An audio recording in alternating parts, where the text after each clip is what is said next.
Hello and welcome to episode 14 of the world's first Paul Weller fan podcast. I'm Dan Jennings, and 10 years ago I gave up my life dream and career as a radio presenter with one big regret: never getting to interview my hero, the legendary British musician Paul Weller. This podcast exists purely to solve that issue. Welcome to Desperately Seeking Paul. And this week, my guest is the lovely TV funny man and massive Weller fan, Trevor Neal. As half of comedy duo Trevor and Simon, the Trevor half in case you were wondering, they stormed kids' TV for a decade, from going live to live and kicking, making Saturday mornings essential TV viewing, whatever your age. He's also a huge fan of The Jam, Style Council, and Weller Solo, so you'll love this one. In fact, he has so many things in common with Paul that he might as well be called Trevor Weller. Trevor Neal, thanks for joining us. You're welcome. Thank you. Thanks for having me. Oh, this is an absolute joy. I'm so excited about this conversation because we've been chatting for a few weeks and trying to find a slot and stuff. And your experience of The Jam and the Weller fandom is going to be such a cool thing to get into. Well, it is fandom. It's total fandom. I have no other proper Weller credentials. I'm a Weller fella as a fan, but not a Weller fella as in any kind of close, contact or musical connection or anything really. I do play in a band now, and I have played and I have sung. I've channeled Paul Weller in the band, and that's great fun, I have to say. Which songs are in the set list then? Well, things come and go, but we've always had Tube Station, A-Bomb in Wardour Street, Changing Man, sometimes Peacock Suit. We've got the kind of soul covers as well, Midnight Hour, Heatwave. There may be others. They're such great fun to play. I bet. And the reaction you get from the audience when you play those ones is presumably pretty cool. Completely, yeah. I mean, obviously, Changing Man gets a good reaction, but Tube Station just forever gets a brilliant reaction. I mean, I came to it very late in life. I was a teenage kind of punk fan who picked up a guitar and started to sort of teach myself guitar. And probably In the City, the album was probably the album that really inspired me to want to carry on and learn how to play, because those songs, which actually was a really difficult album to try and play. As punk goes, people talk about, 3-chord songs and 3-chord wonders. That album is so not that. It's so complex, really. And his guitaring, for such a young man to play that guitar and get that sound, it was just torment for a young teenager who basically had a very cheap kind of guitar and a little kind of crackly amp, and couldn't get that kind of jangly Rickenbacker sound. Could never get that. Even now I struggle to try and get that sound, and I've tried lots of different amps, and luckily I feel very fortunate. I bought myself a Rickenbacker as well at one point. I've passed it on now. I've still got another version, copy version, but and I've tried to get that sound to valve amps. I'm going to get a bit technical now, like old sort of 70s WEM amps. Vox. I've got a Vox AC30, but that's a solid state one, not a valve one, so you can't get that sound right. And I've kind of listened and read interviews where he says, no, I don't use pedals, I just use a bit of reverb, and I use this amp and that. Very hard sound to replicate. And then to get just to play those songs, then you've got to have a talent which is beyond me as well, because he wasn't just playing 3 chords, he was playing great stuff. And I don't know, how young was he? He was like 19? Yeah, it was like, yeah, I mean, when the album came out, I think it was 19, which is nuts, isn't it? I mean, it's just incredible. So I waffled on now, but I came to it late in life. I kept playing guitar, and then there was me and some friends who were dads at the school gate, and we got chatting, and we were all kind of a certain age, and we were all kind of old punks and people who liked The Jam and The Clash, and then later the Specials and Two Tone and all that sort of stuff. So we said, well, look, let's have a go. We found a kind of rehearsal room, and we kind of got together and just started playing the covers of songs we like. We didn't want to just be that kind of pub covers band that just plays anything to please the crowd. We just decided we were only going to play the songs we liked. So it was a very limited kind of time period between kind of 77 and 81, really. But then we've extended it a bit now. We've included some Stone Roses, and that was as modern as we get, really. What a lovely thing. Yeah, it's fantastic. And playing Tube Station, there is a version online people can find somewhere. The band's called Charlie Don't Surf, and we're playing at Ramsgate Music Hall, which is a great little indie venue. I feel really sorry for the venues at the moment, the small music venues. They're really struggling. But Ramsgate Music Hall is a great one. And So we played there, and then there's a video version of me singing Tube Station without a hat, without any hair, without a wig. So I kind of don't particularly, I'm not really rocking the Weller look, but I think we do a fair stab at the song. I'll let people judge. We had Russell Hastings from The Jam was talking about the impact of that song a few episodes back, and I heard that one. Actually. It still stands up. It's an incredible song. I saw, I'm sure it's Carl Barrett. I'm sure I saw him play it with Weller at the Royal Albert Hall on one gig, whichever one it was. Yeah, which was really exciting. Because I've been lucky enough to meet him recently, Carl, because I live near Margate, and the Libertines have opened up the Albion Rooms there, which is a recording studio and hotel and stuff. It's a great team there. Carl's been very kind. The team there have given my son some studio time in there. I've spent my whole kind of time trying to push my son as a Paul Weller guy because I never made it myself. So I'm encouraging my son to do it. I mean, he won't thank me for that because he's ploughing his own field, obviously. But I do dream about the idea of going on stage and introducing him like John Weller did. You know, I think that would be a great thing to do. There's no other reason to have kids apart from the fact that you can kind of live your dreams through them. That's the whole point. Dreams of children. Isn't that what the song's about? I don't know. Yeah, that's the whole point. Didn't you want to be a pop star when you were younger? Wasn't that a thing as well? Before you kind of got into comedy? I mean, who doesn't really? I think a lot of people probably do, dream of being a pop star. And I grew up in, well, actually, I know it's all going to get very dark, but I grew up in the 70s. So it was like glam rock. And of course, then, your heroes then were quite bizarre. I mean, there's Slade and Sweet and Gary Glitter, so there was kind of some strange heroes there, really. But then there was David Bowie, which my brother had all the albums for. And so that was my introduction really to sort of proper music. Although I still think Slade are great. They wrote some great songs and they still stand up, I think. And I was a big T-Rex fan. And I think Bolan wrote some great songs too. So yes, I kind of wanted to be, kind of pop star around that time, I suppose. When I listened to all my brother's Bowie albums, that's when music started getting serious for me, really. I started listening to the lyrics and would sit there. And I was very young at the time. But I also wanted to be a stuntman. I wanted to be Evel Knievel, which was probably the most, even more ridiculous hope. But, having watched Evel Knievel jump over like 14 buses or whatever it was in Wembley Stadium, fall off, break every bone in his body, and then still carry on and say, I'm going to retire. And then he comes back next year and then jumps over the Grand Canyon or whatever else he did next. The thing is, I don't know that we ever saw any other stunts from him, though. There was just an awful lot of just jumping on the bike. Was that because that was it, wasn't it? Falling off, yeah. but he was allegedly fueled by a cocktail of drink and drugs, and that kind of, just kept him going, really. But again, I don't think he's the most wholesome hero either. I think reading about him and knowing some of his background, I think he's perhaps not the best role model I could have had either at that point.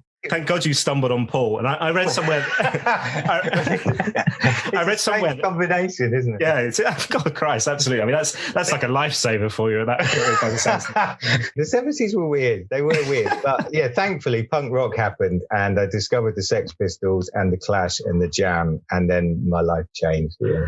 I read somewhere that you said seeing the Jam for the first time on Top of the Pops was the single greatest piece of TV ever. I think it's true, although I think I'm going to have to amend that slightly because I have a feeling the first time I saw the Jam was actually on the Mark Bolan show, Mark, which he had his own sort of kids show, which was live music, where he did his sort of stuff.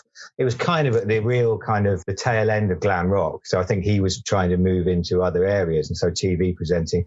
But he would do his own thing, which was great, really. He was promoting like young acts and new music.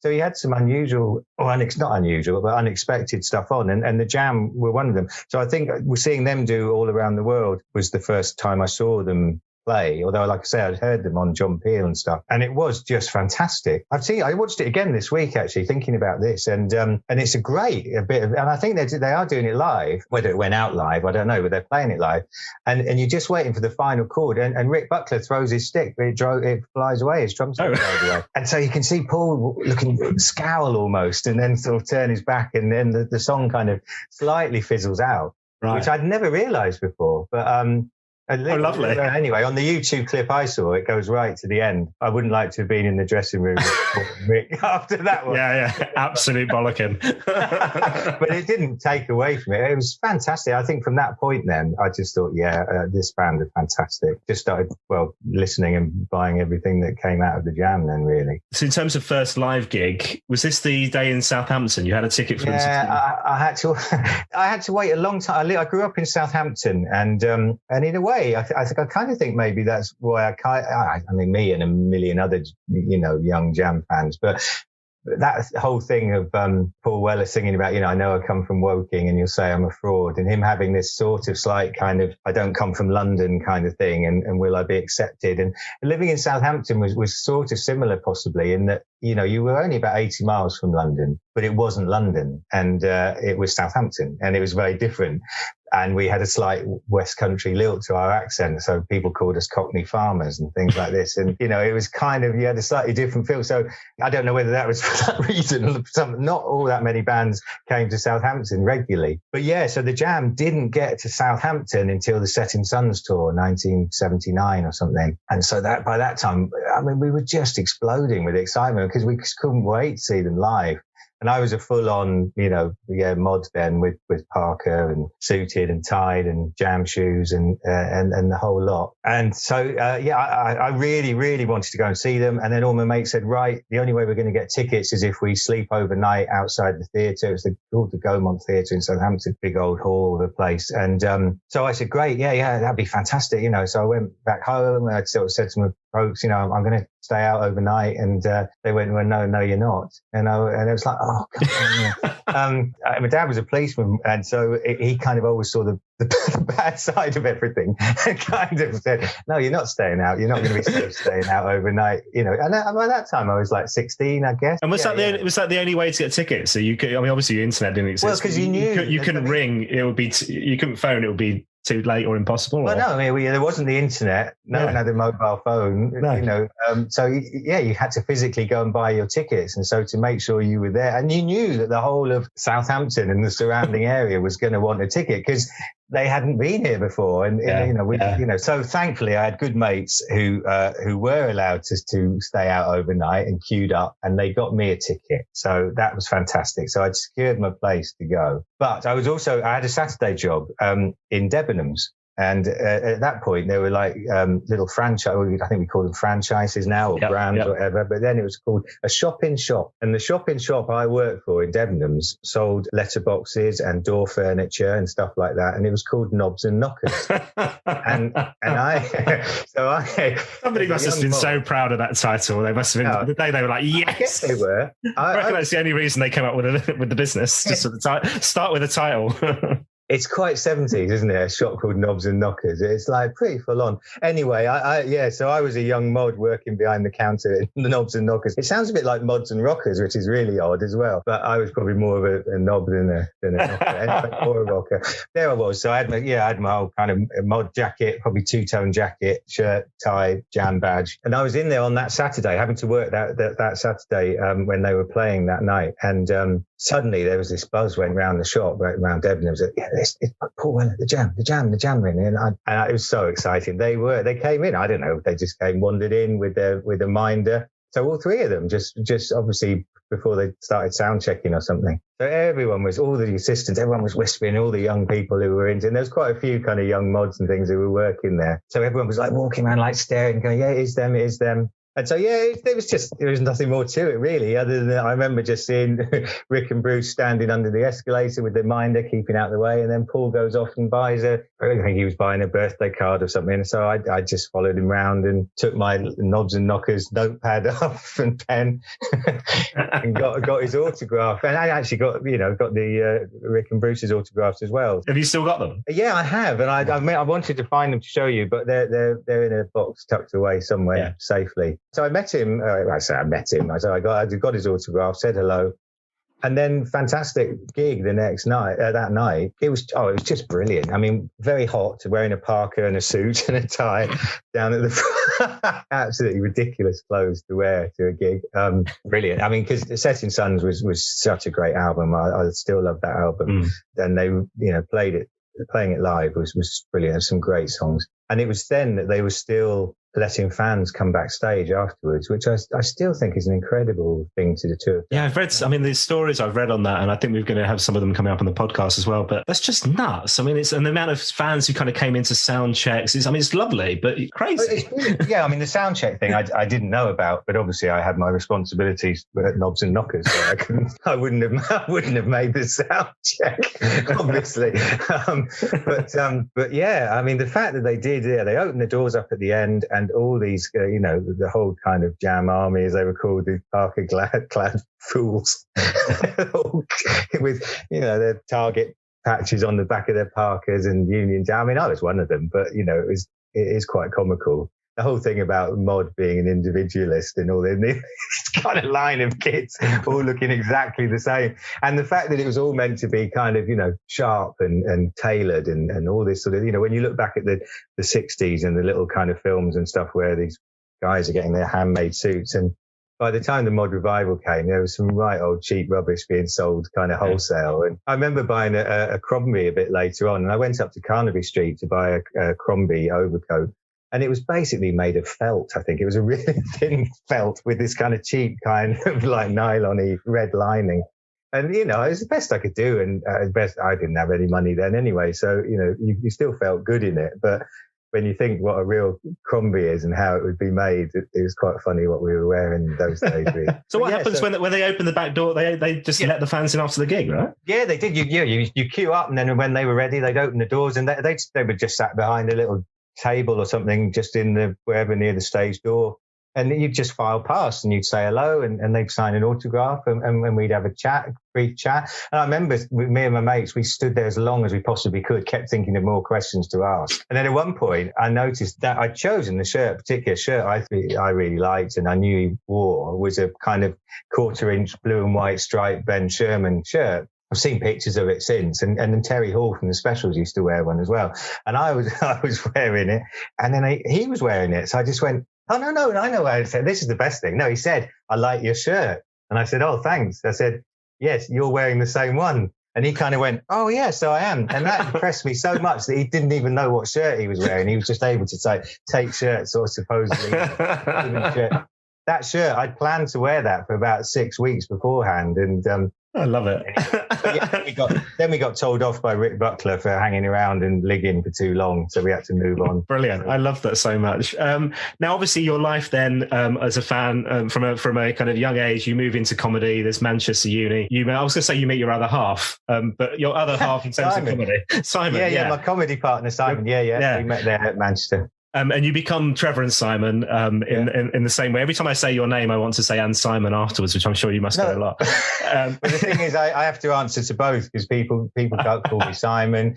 Quite often I'm out with Kath, my wife, and people go, hey, Trevor and Simon, which is a bit... I think she just laughs that off now. But, all I am, just even on my own, it's Trevor and Simon. I mean, it's easy to forget how big kids' TV was at that time, and you started, I think it was Going Live and then Live and Kicking, if I remember rightly, in terms of the order of the shows, yeah? And dominated Saturday morning TV for like a whole decade. This was kind of so huge. You forget how big these shows are. And your kind of, the comedy and your catchphrase and your characters kind of are embedded in our consciousness as a kind of nation. That must have been such an exciting time for you, kind of being part of that. I guess Friday nights were horrendous because you have to get up early on a Saturday to do that gig. But apart from that, your life must have been so cool. That must have been such an exciting period. It was really exciting because I like it. I mean, so I could say growing up in the 70s, there was the Saturday morning TV for me then was like Noel Edmonds' Multicolored Swap Shop, which was a great kind of, and as well as there was Tiswas as well and stuff like that.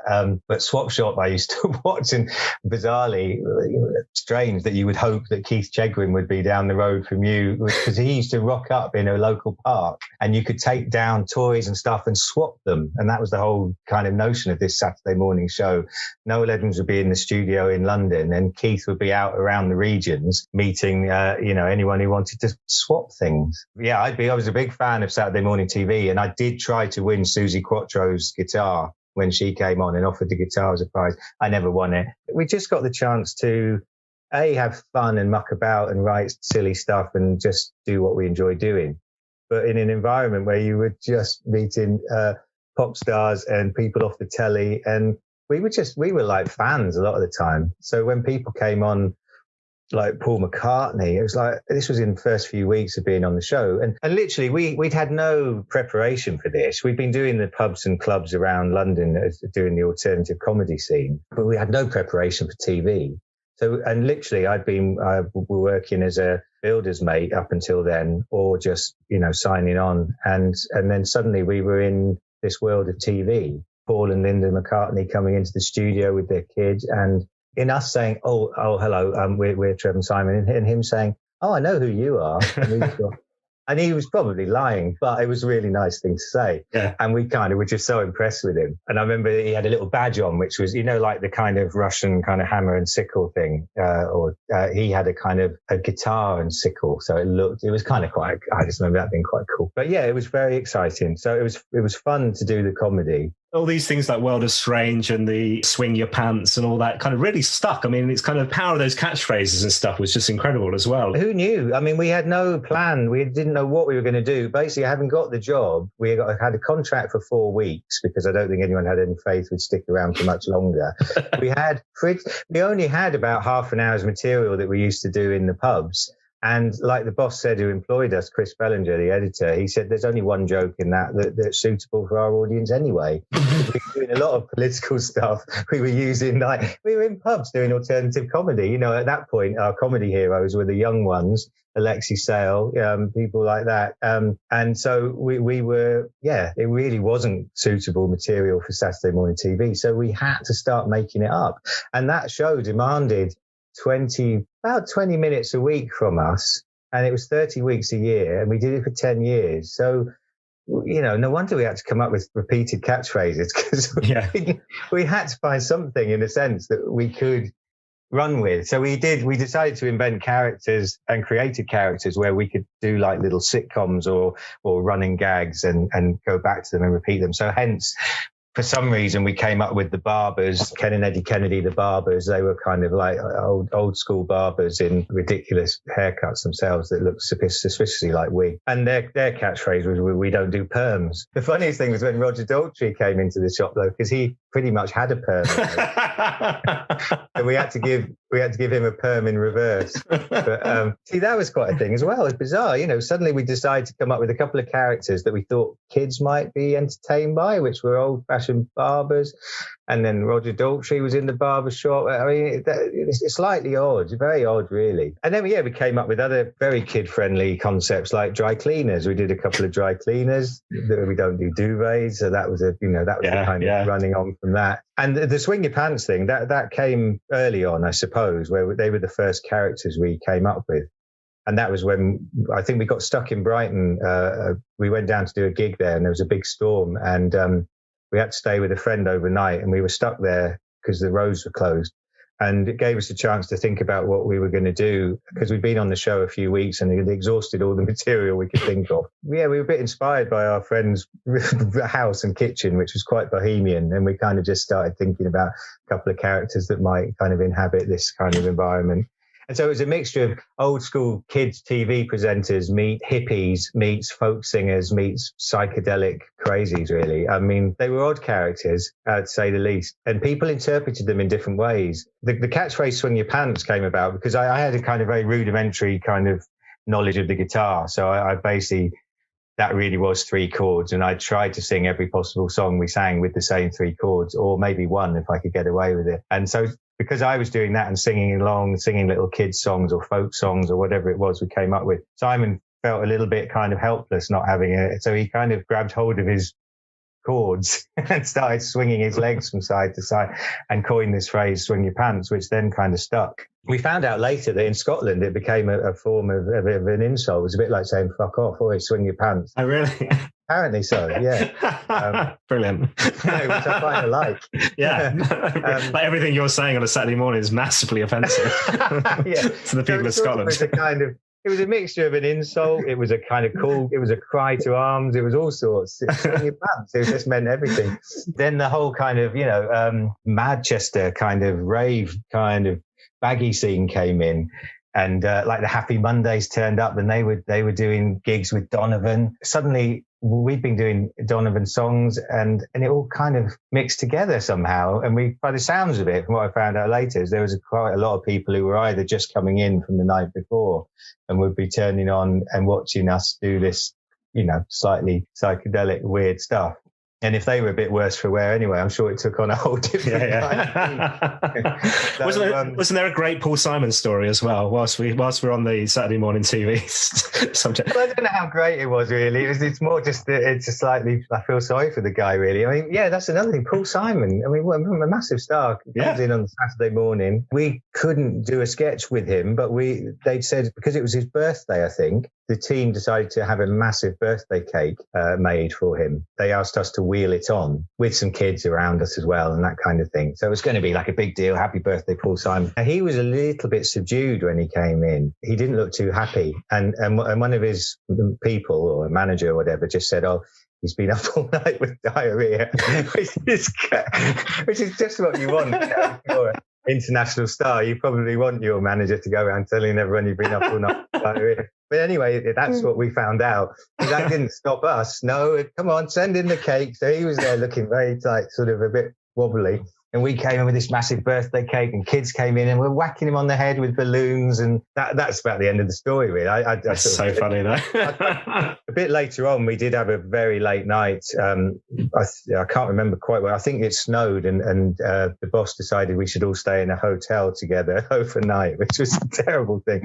Instead of coming from our homes where we'd all get stuck in the snow, he thought it was safer that we'd all be in a hotel the night before so that at least we'd be in one place. But it just meant everyone stayed up really late and had a bit of a party. And so the next day, I remember feeling a bit like Paul Simon. And then I had to I don't know what, I've forgotten what the sketch was, but I was wearing a synthetic kind of suit made out of animal fur. I had a bowler hat on and I was sat on a big kind of fairground monkey. And I felt like I was about to throw up throughout the whole sketch and the kids all sat around me.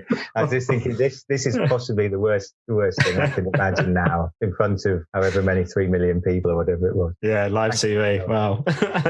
Over the years, I'm pretty sure I've seen you on in the crowd at Jools Holland. It might have been Hootenanny, one of the others. Would that be right? Have I seen you on there? And was it an Weller episode? Yeah, absolutely. That right. Yeah, because I like to feel me and Paul, our paths have crossed on a few occasions, and that was one of them. Yeah, that was very exciting. Again, I suppose it was because of our BBC privilege, we were able to go along and join in the crowd at the Hootenanny. And Paul Weller was on that night. And I was able to stay for the after show party as well, which he also stayed for. I just was too nervous to go and speak to him or introduce myself or do anything, which is ridiculous, really. But that's been the pattern of how I've been with a lot of celebrities, really. And particularly with Paul Weller, because I'm such a fan and because I kind of grew up with all those songs and all those lyrics. You just think, well, there's so much to say, but it's probably a lot of stuff he's heard before, and how am I going to come at it differently? And it's not going to mean much to him if I just say I love all your stuff, so I decided not to say anything really, because I thought I don't want to spoil this. I'd rather just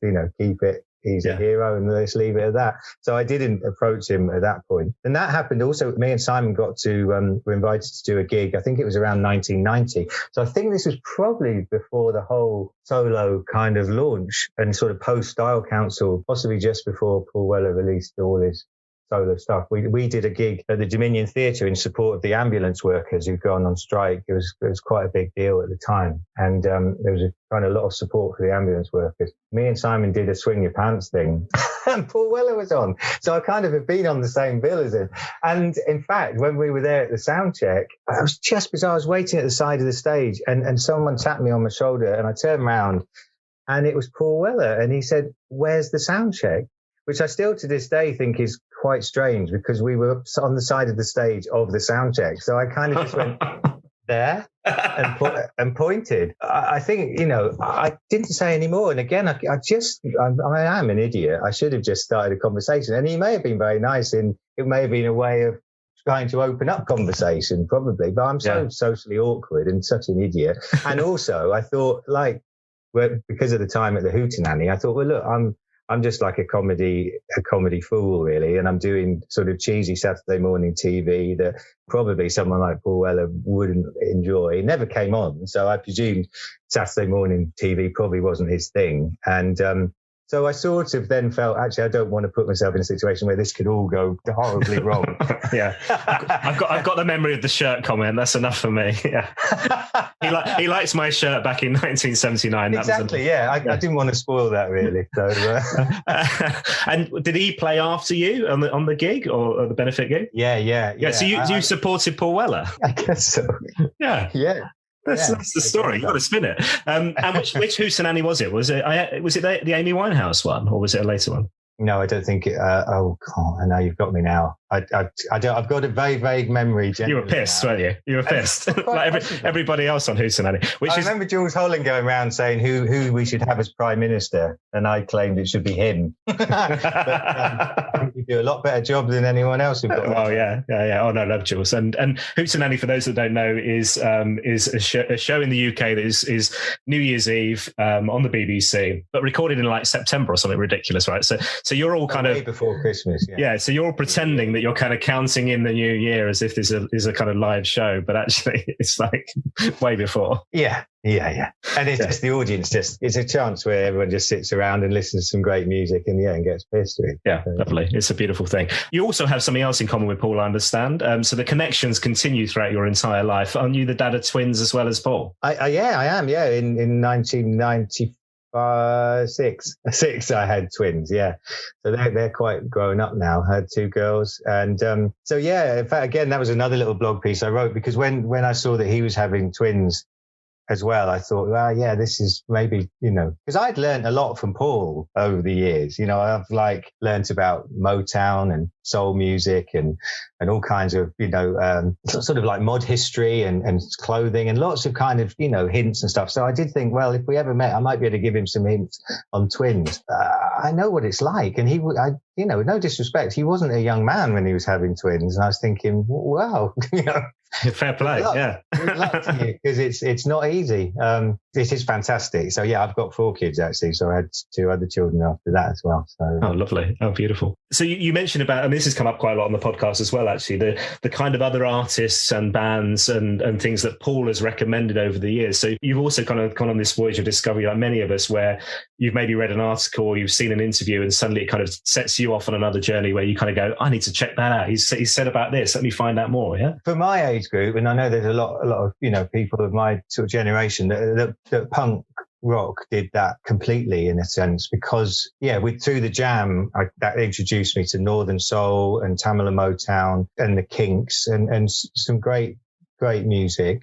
And then with the Clash, they sort of introduced me, I guess, to dub reggae and reggae artists that I didn't sort of know previously, and going to punk gigs where reggae music was played, between the bands and stuff like that. It was a great experience, really. And the whole scene, the whole culture was kind of quite diverse, and it kind of became less so in a way, a bit later. It's sort of all changed again now, but it was a great time for discovery, for discovering music and cultures, and just it was really good. It was really good. And so that whole kind of journey with the Jam did lead you down different paths. I do like the Northern Soul, and particularly lockdown, I found myself kind of still trying to get the Northern Soul moves nailed in my kitchen.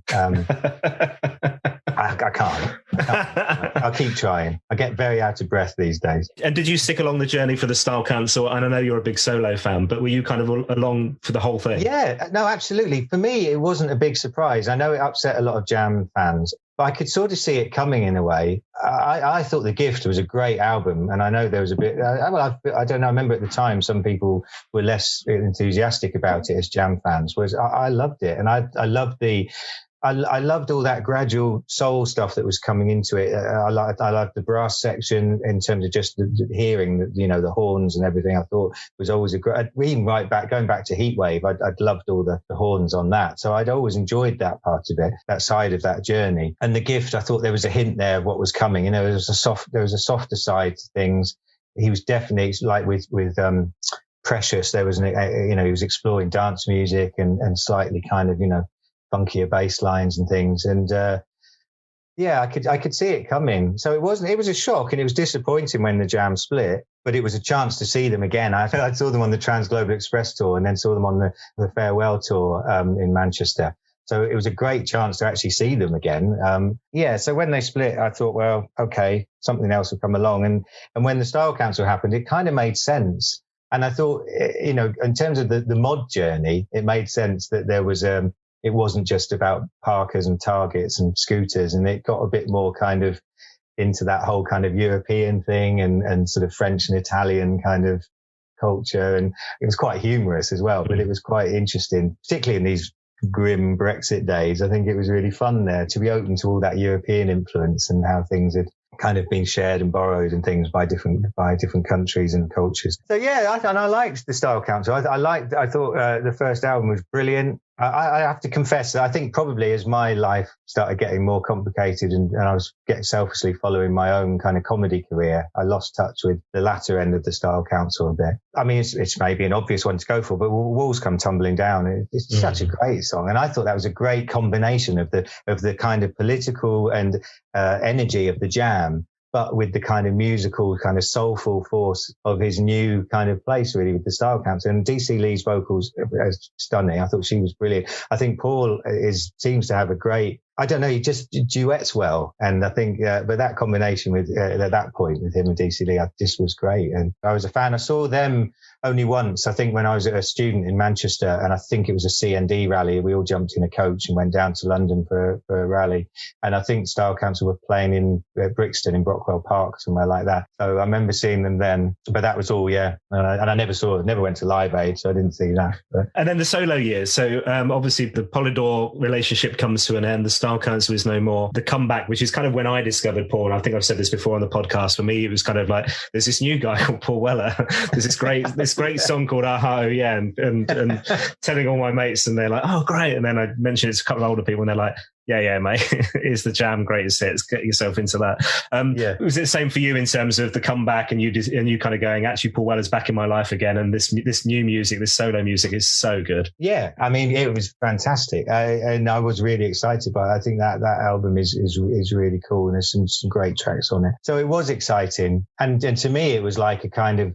It then was the third mod revival had begun, really. And I was like having full midlife crisis by then. So, it was great. It was perfect timing. So, so along with the music, which is great. Yeah, it was great to hear those songs. But yes, and then I ended up getting myself a Vespa and I had a bit more money then. So I went off into Covent Garden, kitted myself out into some kind of, Britpop / mod kind of clothing. And I felt I was back. It was like, so I was riding into Soho on my scooter and feeling like, finally I'm living the mod dream, age 40, however it was. But, no, it was good. It was really good. And then I went a lot then to different Weller gigs. I was thinking about it. Me and my wife went along on the scooter, which was exciting. We went, so I made a little list because we went to see them at Victoria Park, outdoor one, and Crystal Palace as well, which was great. Where I read recently that it was rumoured that Liam Gallagher was going to come on and join in, which he didn't. But we were lucky enough to have access backstage, and we went for a drink in the bar. And Liam Gallagher was there. So I wondered if maybe that's where the rumour started, that someone saw him turn up and thought, oh, he must be going on to sing. But he didn't. But that was a great gig. It was really good in Crystal Palace, big arena kind of outdoor place. And what period would that have been? So when, roughly, album-wise, around when? God, well, that was later. I think that may have been like 97. Yeah, Stanley Rhodes being maybe Heavy Souls. Yeah, that's around that time. Yeah. Oh, how exciting! Really great. I mean, when he was so full on. The energy that he put into those songs, and it just. I think it was, things like Gilded Splinters and Woodcutter's Son and Porcelain Gods. That's a great song, by the way. But the power and stuff he would put into it, and it was just kind of on it, really. It was like he was just loving every second of. He was the boss then. He was. Yeah, I mean that was kind of like the record sales were kind of off the chart at that point, and he's never been more successful, and an incredible period. And we've got so much to come on that in terms of conversations. I'm really excited about this podcast. And then up to date, are you kind of are you into the new stuff? Are you still kind of with it? Yeah, absolutely. I mean, I guess I kind of like to listen to lots of stuff, but I think on Sunset, I think it's really good. What amazes me is just that ability to mix up styles and just to catch you out. You know, there's songs on there that still sound like you can hear kind of bits of Bowie, you know, Ray Davis kind of stuff. And then suddenly you'll get this really funky soul kind of jazz riff going, and then something, you know, like a theremin will come out of the blue somewhere, and you'll have this kind of, you know, spooky sci-fi sound. So it's kind of great in a way that he's really interesting artist, that he can be quite experimental and have a lot of variety within one album. Yeah. And yet it still has something that kind of holds it together, glues it together, that is essentially Paul Weller, I guess. And the way he's changed his voice and uses sort of different vocal inflections now is kind of interesting as well. Yeah, I've read more about that. Yeah, like you say, in recent years, where he's kind of seeing that more as an instrument as much as anything else. Is kind of you can hear that. You can hear that. And obviously, I'm not going to speak for him, but it seems like he comes at sometimes with a kind of more folk approach or a sort of soulful approach. And yeah, that would make sense then if he's thinking of like an instrument, because you then bring that to whatever song is the most, or, you know, whatever's most appropriate for that music then. But I mean, it's so prolific. I mean, I can't keep up with it. The year, you know, when you get to my age, you know, the years go by very quickly, and you just think, actually, 22 Dreams and Wake Up the Nation seems like modern stuff to me, you know, which again, I thought were really good. 22 Dreams, I really, really enjoyed that. And that was kind of like another new beginning. There's always like new beginnings, I feel. Yeah, these kind of reset moments is really interesting. And I was talking with Andy Lewis about the 22 Dreams and indeed about with Tim, who kind of is the guy who made the artwork.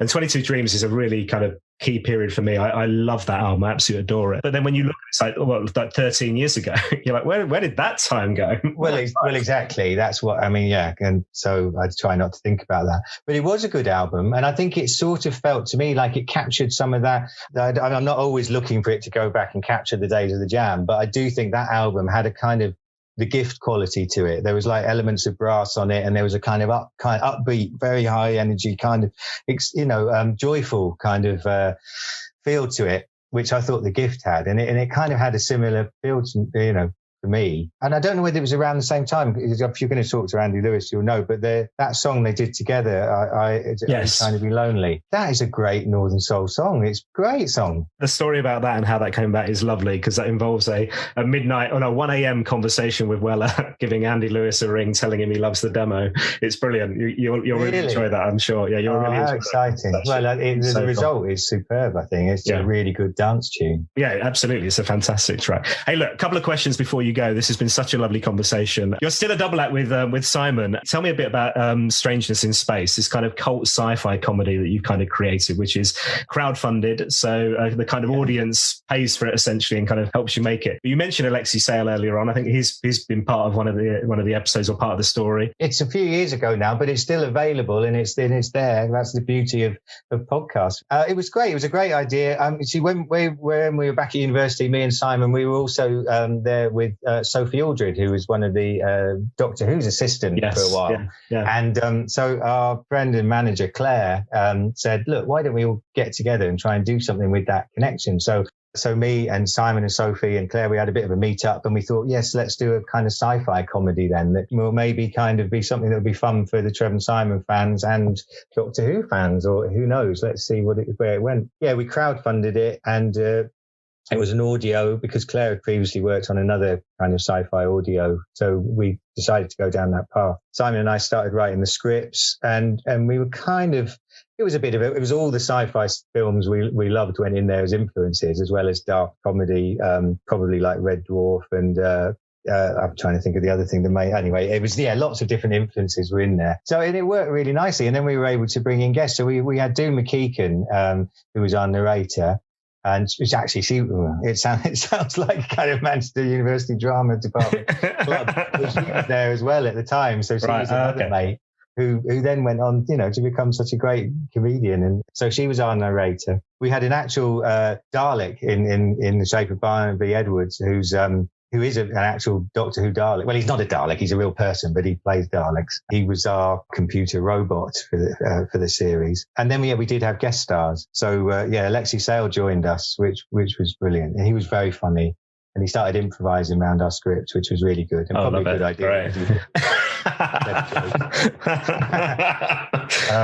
And an actual doctor. So obviously, you mentioned Sophie. So she was Doctor Who's assistant when it was Sylvester McCoy, I think, if I'm rightly saying. He plays Sophie's dad in the drama. So it all gets very, very tragic and sad towards the end. But it's worth a listen. It's this daft comedy and it's silly, yeah. And there's people like Patterson Joseph in it as well. It's good. Well, I shall share the details because I think it's really fun to kind of dig out. Strangenessinspace.com. It's all on the website there. Fabulous. Okay, right. You are allowed one Weller song for the rest of your life. I'm going to delete the rest. I'm going to delete the rest of the. I don't know why. Why am I going to delete the rest of the back catalogue? It's a horrible thing to do for people. Anyway, you can. Terrible idea. Why would you do that? You can only carry one song forward. Which one would it be? And it's obviously this is a moment in time, and this is today. This is this minute right now. But as soon as you leave this conversation, what would be the one track that you ask Alexa to play? Yeah, it's a real difficult one because I think in terms of the Paul Weller songs, then Changing Man and Peacock Suit are probably up there. Well, definitely up there. Yeah. Because again, we played them in our band, Charlie Don't Surf. I'll just give them a little plug because they mean a lot to me as well. But they're great songs. Style Council will probably Walls Come Tumbling Down, Ever Changing Moods. There's lots of good songs. I probably would go back to a Jam one because of the excitement and the age and just the memory of discovering that music then. And I think it would be either Tube Station or Eton Rifles. Eton Rifles we haven't talked about, but that's such a great song and it's still relevant now and it's still got all the kind of energy and fury of it's just a great song. But Tube Station I think I'm going to go for because it was so powerful at the time and it was like nothing else and it was like part of that. You could almost see the way the Jam were going to go. They'd taken punk and then they'd gone with it and they were going somewhere else now. And they were telling stories, playing them in a way that was a bit more controlled and a bit more subtle in a way than some of the other punk stuff that was going on. I loved playing it with the band and there's just a lot of good memories attached to it. I'd be down to Tube Station at midnight. You mentioned Eton Rifles. That was such an important single, such an important song for the Jam in terms of just getting to a massive audience at that point. Yeah, and the fact that it was so political though as well. I mean, I think that's what was so brave about that music, that he was reaching a huge audience. And it's a bit like Going Underground as well. So many lines in those songs really do reach out and they did set an agenda and they kind of, I don't know whether it was them that convinced me, but it put me on a kind of a political track that I've never kind of left really. And it still makes me, like I say, it makes me a bit angry in a sense that you could play Eton Rifles and there's a relevance to it and Going Underground. In fact, many of those songs, and I wouldn't expect him to play them now, but they could still be played with that energy and anger and they would be relevant. 40 years later and they still ring true and nothing's changed is the front. Yeah, which is sad really. Yeah. But you never know. The thing that change might come. But I did see actually another time I went to see Paul Weller. It was a bit of a lucky break. We were being interviewed on XFM and they were having a music festival and he was playing it as part of that. I think was playing at Coco in Camden in London, and we went along to see him there, and he played Eton Rifles. So it was around the time of Floorboards Up and Come On, Let's Go. And that another good kind of time. Yeah. They're all good times, aren't they? We always have good times with Paul Weller, but that was a good one. So yeah, he played it, Eton Rifles then, and it was very exciting to hear that. I saw Kelly Jones come on and play that with Weller, again at the Royal Albert Hall, I think it was. And I'm not sure Kelly knew the words. Really? Oh yeah, I'm not sure they're the words I remember anyway, put it that way. Okay. No, we came out of the show afterwards and then we had to go straight on to XFM and talk about the gig and give it a review. We weren't, but they were absolutely convinced that me and Simon were drunk because we were just so excited. And I was saying, oh yeah, you've made an old man happy. I listened to Eton Rifles again. And I was like, I was acting up, I guess. They just thought we were pissed. And we weren't. But we were so high on the gig and came out so excited. That's how it came over. Because that's the thing, you don't know what he's going to pull out from that back catalogue because there's so many songs, and even now, and hopefully we'll get to see him live in 2021. I do hope. You don't know what he's going to. There's just too much to choose from. So when those little surprises kind of come in, there was one was it last year or the year before? Whenever the Forest gigs were, I can't remember. That might have been the year before last, wasn't it? And he pulled out Strange Museum off that first debut, the Paul Weller solo debut album. Right. And I hadn't heard that. I'm not entirely sure I'd heard that live ever, to be honest with you. But when you heard it, you're like, oh, wow, what a surprise. So those little kind of gems where you come out, and particularly if they kind of impact on a moment like that from your youth or whatever, is so exciting. I love that kind of stuff. But it must be difficult because, if I was him, you'd think, I'll just play the songs I can still remember. Do you know what I mean? Because, it must be like, there's so many songs. For me, just with the set list in our band, I have to kind of to go and do revision just to remember the lyrics and chord progressions of certain songs and things. You just think, how on earth is that? Well, they must have a very good brain up there with a great storage capacity. That's probably why he likes playing the new stuff so much, because at least well, maybe it's in the memory, right at the front of mind, isn't it? Yeah. But I've seen him do great, acoustic versions of some of the old songs, and with all the band lined up at the front, all with the acoustics, and that's great. It's good to hear, old songs played fresh. Now, purpose of this podcast is also to get that meeting with Paul at Black Barn, to have that conversation that has kind of eluded me on interview for so many years. We could, obviously I can talk to him about the type of shirt that we're wearing, and fingers crossed will match on the day. Of course. But what should I cover off? Is there anything, a kind of burning question from those 2 failed attempts to have a conversation with him since your shirt days? Is there something that you really wish you had have asked in hindsight that I should cover off? I don't know. It's one of those, I still feel the same. I'd still go to pieces and say something stupid. But you remember when Trevor and Simon supported you? That should be a question. Yeah. Those good old days. I think people tend to seem to approach Paul Weller with some kind of caution or trepidation, and you feel that people, sort of talk about, this slightly hallowed, iconic figure, which of course he is and deserves. But I suspect, also you hear in interviews and stuff that, he's clearly got a good sense of humour and is fun to be around. Mm. So I think just because I'm interested in comedy and stuff, I'd be interested to know who or what makes him laugh, really, in terms of whether it's comedy, whether it's comedians or whether it's just people or just social, having a chat with his mates, what makes him laugh. Or perhaps, and on a similar thing, what's a kind of, and I don't like this phrase, it's a bit of a cliche, but what's his guilty pleasure on TV? Something quite mundane. For me, it's like Bargain Hunt. And, I quite like the idea of seeing Paul Weller watching Bargain Hunt over his lunch, things like that would be quite to know. Yeah, and I think I might have mentioned it on one of the episodes because I've got young kids, he's got young kids. There's a bit of me that was kind of thinking, he must be watching the Paw Patrol and things like that at times, surely. That must be his life as well, right? It's like, You'll be hearing the theme tunes as influences on music, probably go back and trace them. Hey, Dougie. Hey, Trevor, this has been an absolute blast. I'm so pleased that we've got this in the diary, and I'm so pleased that we've had this chat. Well, this has been such fun. I'm very flattered. I can't think it will be of any interest to people. Don't be daft. Really know and love the jam. But there we go. I've loved it. Thank you very much. I have to say, enjoyed every second of that. Trevor Neal, what a great guest. There are links to all the things we talked about in our show notes. Next up on the podcast, another twist in your expectations as we're joined by the Chief Executive of the Royal Albert Hall. Craig Hassel is my guest on the next episode as we check in during lockdown and find out why the RAH is one of Paul's most favourite venues and why he's played there over 40 times in his career. Subscribe now, leave a review. It all helps to find new listeners to the show. In fact, text one of your Weller-loving mates right now and tell them to give us a follow on Twitter. It's @WellerFanPod on Twitter or Paul Weller Fan Podcast on Instagram. See you next time.